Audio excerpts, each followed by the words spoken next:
یہ ہمارا ساتواں امام پیدا ہوا مقام ابوا، ابوا الف بے واو الف حمزہ ابوا، مقام ابوا مکے اور مدینے کے درمیان ایک قریہ ہے، ایک گاؤں ہے، ایک دیہات ہے، ایک جگہ ہے، مکے اور مدینے کے درمیان میں مقام ابوا ہے، اور اسی ابوا میں ہمارے آپ کے پیغمبر اکرم مرسل اعظم حضرت محمد مصطفیٰ صلی اللہ علیہ وسلم،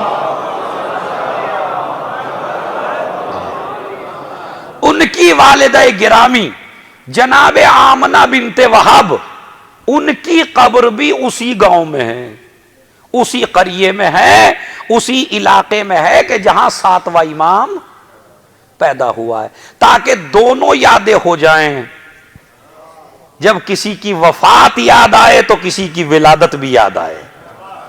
ساتواں امام 7 صفر کو پیدا ہوئے، اسی لیے زیادہ جشن، زیادہ میلاد زیادہ نہیں ہو پاتی، چونکہ ایام غم ہوتے ہیں ہمارے یہاں، ورنہ 7 صفر میں پیدا ہوئے ہمارے ساتواں امام، 128 ہجری، یعنی ہجرت کے 128 سال کے بعد۔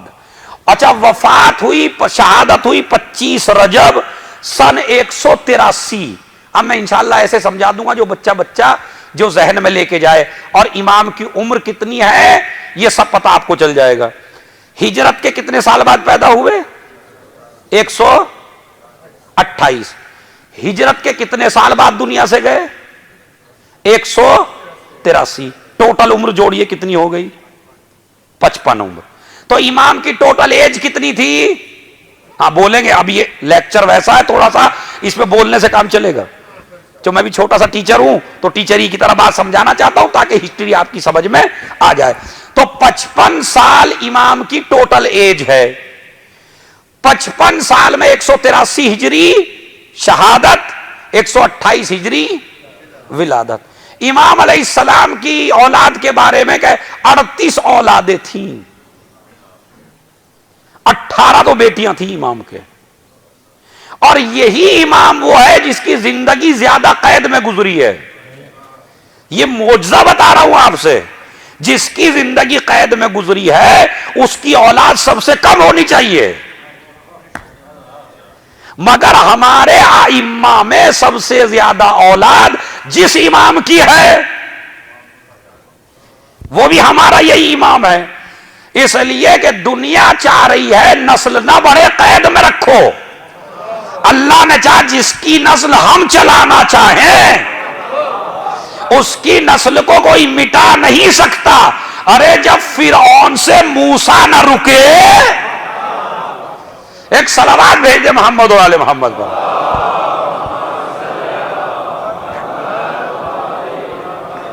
14 سال کا عرصہ قید میں گزرا ہے، 14 سال کم نہیں ہوتے، 14 سال کا عرصہ قید میں گزرا ہے اس امام علیہ السلام کا۔ تو ولادت کہاں ہوئی؟ مقام ابوا میں، مدینے کے آس پاس، مدینے اور مکے کے درمیان جو وادی ہے اس میں آپ کی ولادت ہے۔ آپ کے والد کا نام آپ کو پتا ہے، والدہ کا نام جناب حمیدہ خاتون ہے، ماں کا نام جناب حمیدہ خاتون ہے۔ اسی طرح نسل طیبہ بڑھ رہی ہے امام علیہ السلام کی، اور بچپن ہی سے اتنا علم ہے اس امام کے سینے میں کہ راوی کہتا ہے ابھی یہ 7واں امام 3 ہی دن کا تھا کہ میں 6 امام کی خدمت میں گیا، اور میں نے جا کے ان کو سلام کیا، اور سلام کے بعد پوچھا اے مولا آپ یہ بتائیے آپ کے بعد حجت خدا کون ہوگا؟ امام نے اشارہ کیا ایک گہوارے کی طرف، جھولے کی طرف۔ جھولے میں ایک 3-4 دن کا بچہ تھا، میں نے سوچا یہ بچہ امام بنے گا۔ ابھی میں جھکا، جھکنے کے بعد سلام کیا، ادھر سے سلام کا جواب بھی آیا، بس میرے دل میں شک سا تھا تھوڑا سا کہ اس 3 دن کے بچے نے ایک جملہ کہا جس سے میرا شک دور ہو گیا کہ واقعا یہی امام بنے گا۔ شک کیوں ہو رہا تھا وہ بھی سن لیجئے۔ ابھی تک کی ہسٹری یہ ہے کہ امام وہ بنا جو بڑا بیٹا ہے۔ دیکھیے یہ مسئلہ سمجھنے کا ہے، 7ویں امام کا دور بڑا سخت ہے، ساتویں امام کے زمانے ہی سے اختلافات زیادہ شروع ہونے ہو گئے، اس لیے کہ ساتویں امام سے کئی بڑے بھائی تھے ان کے، جن میں سب سے بڑے تھے اسماعیل۔ اسماعیل ساتویں امام کے بڑے بھائی تھے، اور یہ اسماعیل بڑے متقی تھے، بڑے پرہیزگار تھے، اور اپنے باپ کی سیرت پہ عمل کرتے تھے، اور چونکہ متقی اور پرہیزگار تھے، اور امام وہی ہوتا تھا اب تک جو بڑا بیٹا ہوتا تھا، تو اسی لیے امام کی زندگی میں، چھٹے امام کی زندگی میں کچھ فرقے بننے لگے تھے، جو یہ سمجھنے لگے تھے کہ اس کے بعد، چھٹے کے بعد ساتواں امام ہمارا اسماعیل ہے، چونکہ بڑا بیٹا ہے تو اس میں، اور متقی بھی ہے، پرہیزگار بھی ہے۔ مگر جب ان کا انتقال ہوا تو امام کو بڑا صدمہ ہوا، اور لوگوں کو بلا بلا کے بار بار اپنے بیٹے کے منہ سے کفن ہٹاتے تھے، اور کہتے تھے دیکھو میرا بیٹا مر گیا، دیکھو میرا بیٹا مر گیا۔ قبرستان میں پہنچنے سے پہلے امام علیہ السلام نے کئی بار لوگوں کو بتایا میرا بیٹا مر چکا ہے، میرا بیٹا مر چکا ہے۔ مصلحت یہ تھی تاکہ ان کو بتا دیا جائے اگر یہ امام ہوتا تو میرے سامنے نہ مرتا۔ دیکھیے، اگر یہ امام ہوتا تو میرے سامنے اسے موت نہیں آتی۔ میرا بیٹا مر گیا ہے، میرا بیٹا مر گیا ہے، مگر اس کے باوجود بھی نہ مجمع مانا اور نہ مجمع نے بات کو تسلیم کیا، اور ایک فرقہ آج بھی عالم اسلام میں ہے یا نہیں ہے؟ خیر مجھے کسی کے فرقے پہ بات نہیں کرنا، لیکن یہ ہے کہ ایک فرقہ آج بھی اسماعیل کو امام مانتا۔ کیوں؟ اس لیے کہ ان کا نظریہ یہ بنا تھا کہ جو بڑا بیٹا ہوتا ہے وہ امام ہوتا ہے، وہاں سے یہ پیدا ہوئی بات۔ حالانکہ اگر آپ غور کریں اور آپ سمجھیں اور آپ فکر کریں، اگر یہ تاریخ پڑھتے تو انہیں پتہ چل جاتا کہ امامت کا تعلق بڑے اور چھوٹے سے نہیں ہے، امامت کا تعلق ہے علم خدا سے۔ جس کے سینے میں علم خدا ہو وہی ہے امام۔ اگر یقین نہ آئے تو ابتدا میں دیکھ لیجئے، آدم بڑے تھے یا ملائکہ؟ عمر میں بڑا کون ہے؟ ملائکہ بڑے ہیں۔ تو اگر بڑا ہی امام بنتا ہے، انہوں نے یہ دلیل نہیں دی کہ ہم بڑے ہیں ہمیں بنا، انہوں نے دلیل دی ہم تیری عبادت کرتے ہیں تو ہمیں بنا۔ بڑا ہونے کی دلیل قرآن کریم میں کہیں نہیں ہے۔ اچھا چلیے، نظریہ کیوں غلط ہے؟ اگر کبھی آپ کو شک ہو جائے کسی امر میں تو آپ پہلے سے ہی اسٹارٹ کیجئے تو آپ کو پتہ چل جائے گا۔ ابو طالب کے کتنے بیٹے؟ 4۔ سب سے چھوٹا بیٹا کون؟ دیکھیے میں کتنی بڑی بات بتا رہا ہوں، اسے سنیے۔ سب سے بڑا بیٹا کون؟ طالب۔ اور سب سے چھوٹا کون؟ علی۔ اور امام کون سا ہے؟ تو اس کا مطلب ہے ابتدا ہی میں اللہ نے بتا دیا کہ نظریہ صحیح نہیں ہے کہ بڑا امام بنے گا، کیونکہ امامت شروع ہوئی علی سے، تو علی سب سے چھوٹے، تو لہذا اسماعیل چونکہ بڑے تھے تو لوگوں میں نظریہ پیدا ہو گیا اسماعیل امام ہے، مگر اسماعیل دنیا سے رخصت ہو گئے آپ ہی کی زندگی میں۔ تو لہذا میرے دل میں یہ شک تھا، میں نے بچے کو سلام کیا گہوارے میں۔ اچھا 3 دن پہلے میری ایک بیٹی پیدا ہوئی تھی میرے گھر، اس کا نام میں نے کچھ رکھا تھا، اب یہ ہسٹری میں پڑھیے گا کیا نام رکھا تھا، مجھے نہیں بتانا ہے۔ اس نے اپنی بچی کا کچھ نام رکھا تھا۔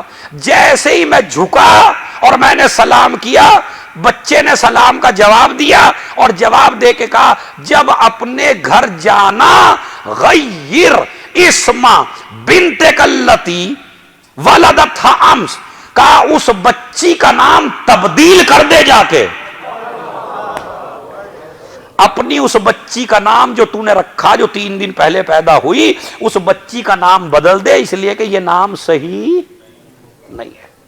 اس نے کہا اس بچے کو کس نے بتایا میرے بچی پیدا ہوئی؟ بھائی اسے کس نے بتایا کہ بچی میرے ہاں پیدا ہوئی اور اس کا نام میں نے یہ رکھا؟ اب یہاں سے اس کو یقین ہو گیا کہ جو علم غیب رکھتا ہو وہی امام ہوتا ہے، ہر کوئی امام نہیں ہو. تو ابتدا ہی سے علم غیب کی باتیں امام علیہ السلام بتا رہے ہیں اور انتظام کرتے جا رہے ہیں امام صادق علیہ الصلوۃ والسلام، تاکہ دنیا کو پتہ چل جائے امام میرا یہ. کبھی کبھی اپنے ساتویں کے بارے میں فرمایا کاش میرے کوئی اولاد ہی نہ ہوتی علاوہ اس کے. یہ بڑا فقرہ ہے معصوم کا، چھٹے امام کا بڑا فقرہ ہے. تو لہذا ساتویں امام مقام ابوا میں پیدا ہوئے، ماں کا نام حمیدہ ہے، 55 سال کی ایج ہے. ابتدا ہی سے امام علیہ السلام نے معجزے دکھانے شروع کیے تاکہ لوگوں کو یقین آئے کہ یہی علم امامت کے وارث ہیں. اس کے بعد آپ سنیے، زندگی بڑھتی رہی. اس امام کا ایک لقب ہے، 2 لقب یاد رکھیے گا. ایک لقب ہے کاظم. کاظم کے معنی ہے غصے کو پینے والا. اچھا غصہ آئے گا تبھی تو پیے گا. بعض لوگ کہتے ہیں سب سے اچھا آدمی وہ ہے جسے غصہ نہ آئے. نہیں، سب سے اچھا آدمی نہیں ہے وہ جسے غصہ نہ آئے. اگر غلط بات پہ بھی آپ کو غصہ نہیں آتا تو آپ اچھے تھوڑے ہی ہیں. اسی لیے والکاظمین الغیظ، غصہ آئے مگر غصے کو اس کی رضا سے کنٹرول کر لے. ٹھیک ہے. بعض لوگ کہتے ہیں نا بھائی بڑا غصہ کوئی اچھی چیز نہیں ہے. نہیں، اگر غلط بات کوئی کر رہا ہے تو اس پہ غصہ ہونا بھی عبادت ہے. امام علیہ السلام کے سامنے جب ان کو کوئی ستاتا تھا امام کو غصہ آتا تھا مگر اس کی رضا کی خاطر غصے کو پی جاتے تھے. ایک نبی ہے موسیٰ، ایک امام ہے موسیٰ. وہ موسیٰ وہ ہے جو غصے ہوتا ہے اس کے لیے، یہ امام وہ ہے جو غصے کو پیتا ہے اس خدا کے لیے. ٹھیک.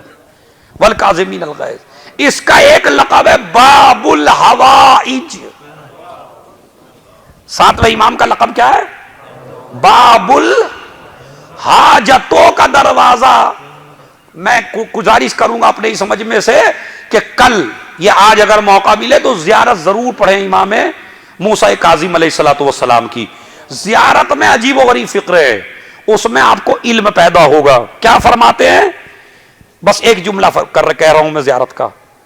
السلام علیکہ یا نور اللہ فی ظلمات الارض. اے زمین کی تاریکیوں میں خدا کے نور تجھ پہ سلام. زمین کے اندھیروں میں جہاں چاروں طرف اندھیرے ہی اندھیرے ہوں، ان اندھیروں میں جو خدا کا نور ہو اس پر سلام. السلام علیکہ یا باب اللہ، اے اللہ کے دروازے. میں نے پڑھ دیا، آپ نے سن لیا. زیارت کا فقرہ ہے یہ. السلام علیکہ یا باب اللہ، اے اللہ کے دروازے تجھ پہ ہمارا سلام. یعنی اس کا مطلب ہے اگر 7ویں تک نہیں آؤ گے تو دروازے خدا تک نہیں پہنچو گے. اگر خدا تک پہنچنا ہے تو 7ویں کے دروازے تک آنا ہوگا. السلام علیکہ یا باب اللہ.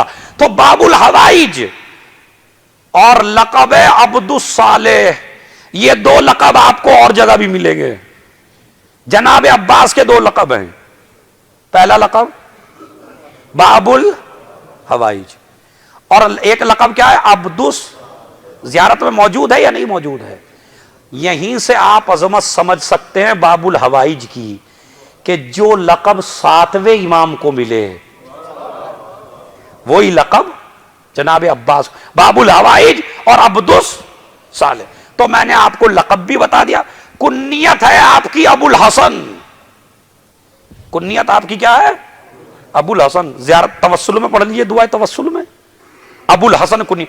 یہ سارا آپ کو میں تھوڑا تھوڑا سمجھا چکا ہوں. ولادت بتا چکا ہوں، تاریخیں بتا چکا ہوں، ماں کا نام بتا چکا ہوں. اب آگے سنیے آپ تھوڑا سا. قول بتا چکا ہوں ان کا.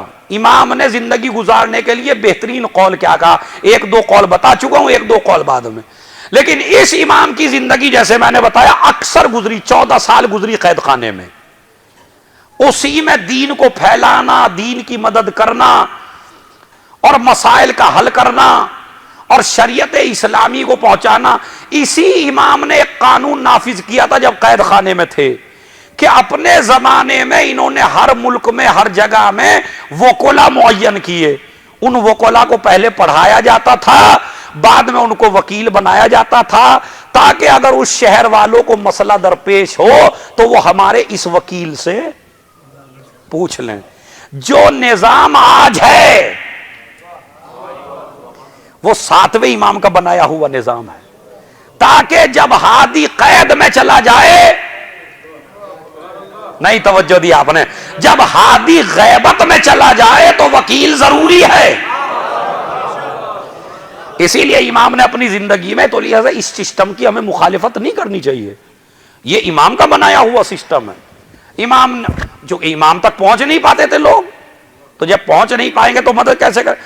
امام تک پہنچتے تھے وہ لوگ جب جن کو بہت زیادہ ضرورت آتی تھی، اسلام پہ وقت پڑ جاتا تھا اور اسلام کے ذلیل ہونے کا وقت آ جاتا تھا، تو ایسے ماحول میں مدد کرنے کے لیے صرف علی کا لال کام آتا تھا۔